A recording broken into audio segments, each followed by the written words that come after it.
بسم اللہ الرحمن الرحیم۔ السلام علیکم ورحمۃ اللہ وبرکاتہ۔ آپ کا اپنا چینل المعالج پلس اور ہم کہتے ہیں آپ کو خوش آمدید۔ بے شک اللہ کریم کی رحمت ہماری مایوسیوں سے کہیں زیادہ ہے اور ہماری زندگی کے بارے میں اللہ کریم کے فیصلے ہماری خواہشات سے کہیں بہتر ہیں۔ یا اللہ ہمارے نصیب میں وہ لکھ دے جو ہمارے لیے بہتری کا باعث ہو، آمین یا رب العالمین۔ دوستو، آج کی جو ویڈیو ہے ہماری، یہ ہمارے موضوع سے، ہمارے ٹاپک سے ذرا ہٹ کر ہے، لیکن مجھے یقین ہے کہ آپ اس ویڈیو کو ضرور دیکھیں گے۔ تو چلیے شروع کرتے ہیں۔ اس کی چتا پر کئی ٹین گھی کے ڈالے گئے تھے، لیکن چتا آگ نہیں پکڑ رہی تھی۔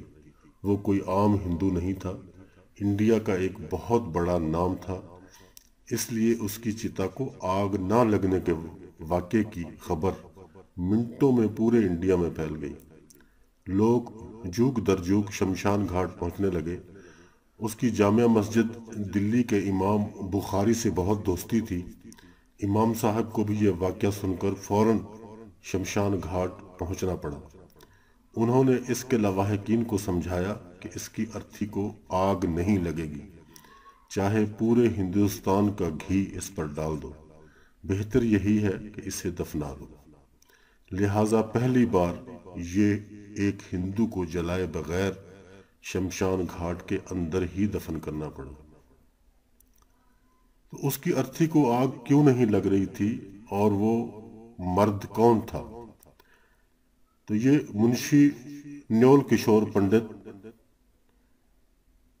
جناب پنڈت جمنا پرساد کے گھر 3 جنوری 1836 کو پیدا ہوئے اور 1895 میں دلی میں وفات پائی۔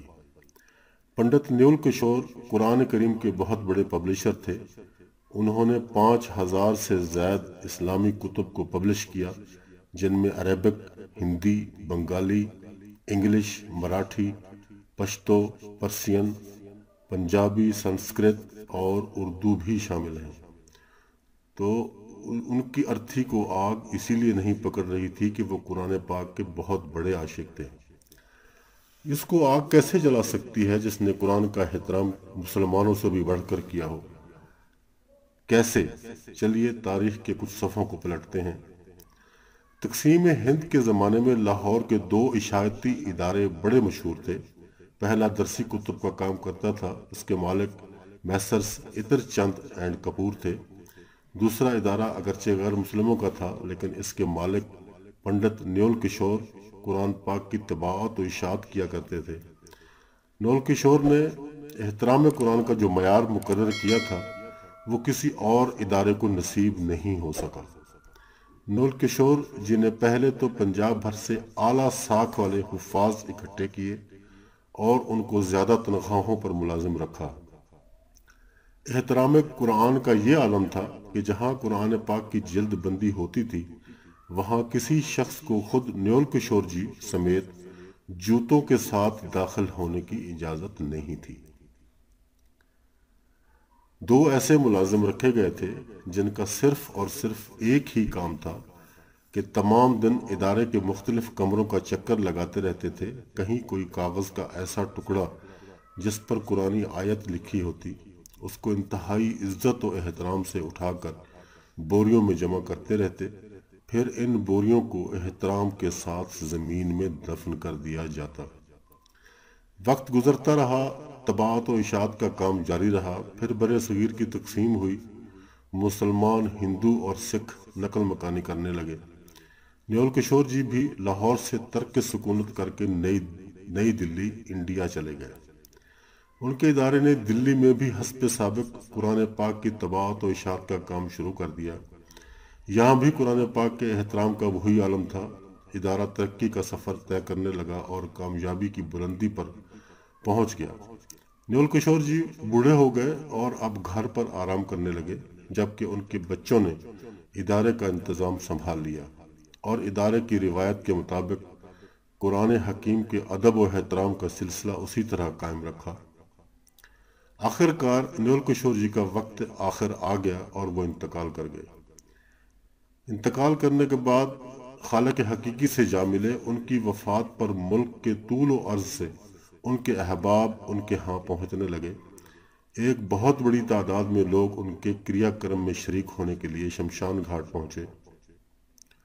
ان کی ارتھی کو چتا پر رکھا گیا، چتا پر گھی ڈال کر آگ لگائی جانے لگی تو ایک انتہائی حیرت انگیز واقعہ ہوا۔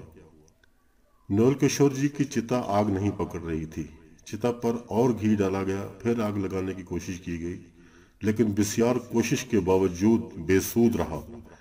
یہ ایک ناممکن اور ناقابل یقین واقعہ تھا، پہلے کبھی ایسا نہیں ہوا تھا۔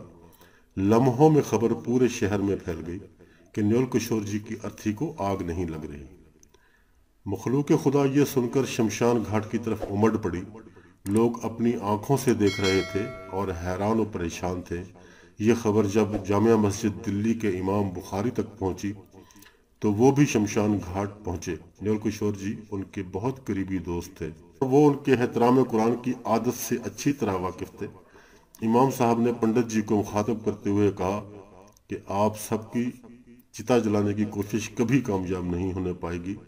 اس شخص نے اللہ کی سچی کتاب کی عمر بھر جس طرح خدمت کی ہے، جیسے احترام کیا ہے، اس کی وجہ سے اس کی چتا کو آگ لگ ہی نہیں سکے گی، چاہے آپ پورے ہندوستان کا تیل گھی چتا پر ڈال دیں۔ اس لیے بہتر ہے کہ ان کو عزت و احترام کے ساتھ دفنا دیجیے۔ چنانچہ امام صاحب کی بات پر عمل کرتے ہوئے نیول کشور جی کو شمشان گھاٹ میں ہی دفنا دیا گیا۔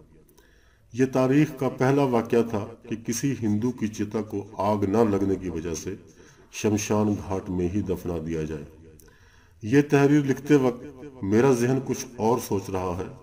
میں سوچ رہا ہوں کہ جن کے لیے یہ عظیم کتاب اتاری گئی ہے وہ اس کو پریس کانفرنسوں میں سر پر رکھ کر اس سے اپنے مخالفین پر الزامات لگانے کا کام لیتے ہیں۔